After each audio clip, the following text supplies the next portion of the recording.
Wassalamualaikum warahmatullahi wabarakatuh. Teman-teman, ada banyak kisah teladan mengenai puasa Ramadan yang dapat kita pelajari.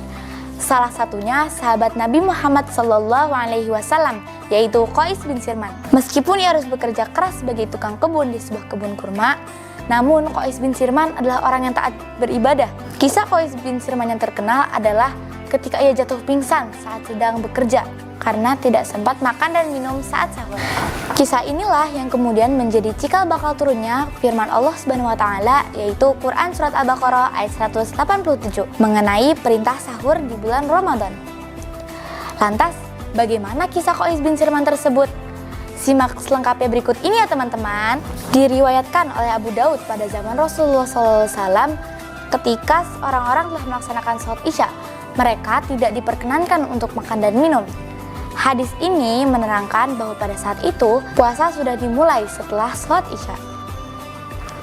Hal ini dikarenakan pada saat itu setelah Isya adalah waktu di mana orang-orang akan mulai tertidur. Ketika awal-awal perintah puasa diwajibkan untuk umat Islam, belum ada ketentuan yang jelas mengenai batasan waktu yang diperbolehkannya untuk makan dan minum saat berpuasa. Ada beberapa sahabat Nabi yang melaksanakan puasa namun tertidur dan tidak sempat melaksanakan buka puasa sahur. Akibatnya, mereka harus berpuasa di keesokan harinya dengan keadaan perut kosong. Salah satunya dialami oleh sahabat Nabi, yaitu Qais bin Sirman. Qais bin Sirman berasal dari kaum Ansor yang bekerja sebagai tukang kebun di sebuah kebun kurma.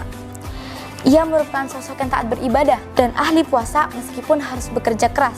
Kisah inspiratif Qais bin Sirman inilah yang menjadi cikal bakal turunnya Quran surat Al-Baqarah ayat 187. Dikisahkan ketika bulan Ramadan, semua umat Islam saat itu juga sedang tengah berpuasa, tak terkecuali dengan Qais bin Sirman.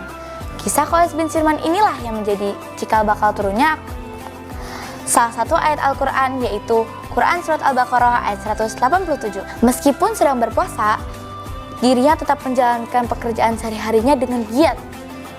Ketika waktu berbuka, Qais bin Sirman kembali pulang ke rumah. Sesampainya di rumah, Qais bin Sirman bertanya kepada istrinya apakah ada makanan untuk berbuka. Namun, istrinya menjawab bahwa pada saat itu sedang tidak ada makanan sama sekali.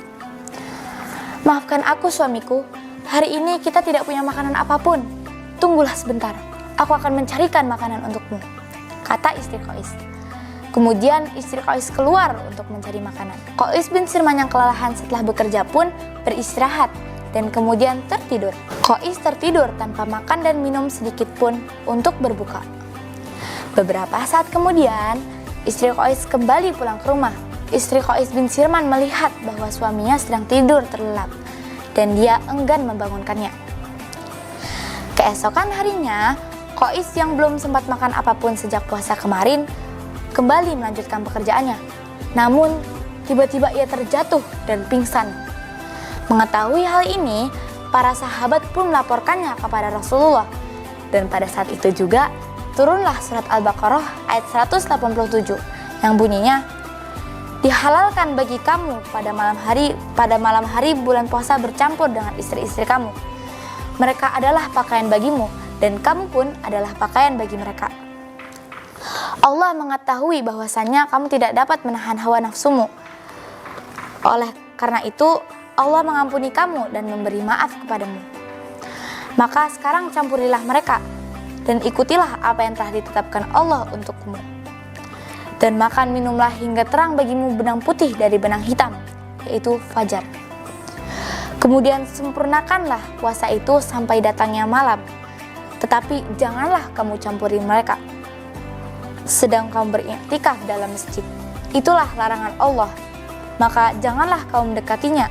Demikianlah Allah menerangkan ayat-ayatnya kepada manusia supaya mereka bertakwa." Demikianlah teman-teman saleh-salehah kisah inspiratif sahabat Nabi di bulan Ramadan, yaitu Qais bin Sirman. Dan asal-usul turunnya Quran surat Al-Baqarah ayat 187.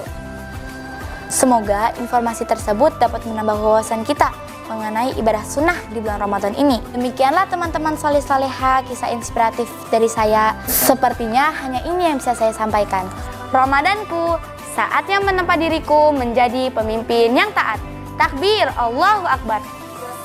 Wassalamualaikum warahmatullahi wabarakatuh.